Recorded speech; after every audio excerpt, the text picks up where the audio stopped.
Chuck from Alaskan Ballistics again, shooting the Glock 30 Speer Gold Dot. Short barrel Hollowpoint, 230 grain, 45 auto. Supposed to be going 820. And so we're going to do some chronograph on it, but first we're going to bust some milk jugs, everybody's favorite. Got 7 of them lined up here. We'll see how it looks.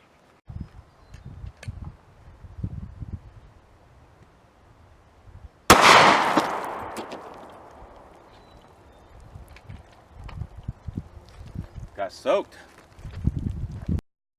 Here we go, Speer Gold Dot, short barrel, 230 grain Hollowpoint.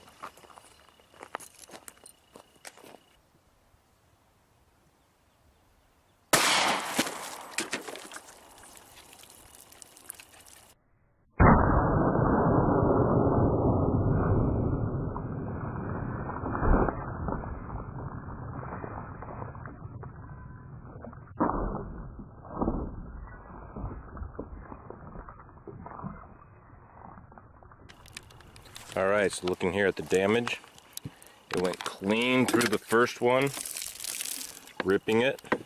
Hit a nice square in the middle. You can see right there's the hole. Ripping it really good, knocking most of the water. Has a hole in the second one and an exit hole. It does not have a hole in the third round. You can see the round just dented in the third bottle. Alright, and it had so much kinetic energy it knocked the back bottle off the ground there. Alright, so I think the bullet is in this second bottle, so we'll look at it.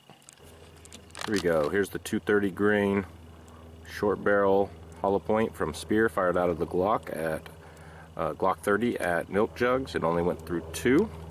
Those milk jugs were about 6 inches each, so water jugs, there you can see nice expansion all the way around, good even, nice cutting peels, did not separate from the jacket. Looks like a great round.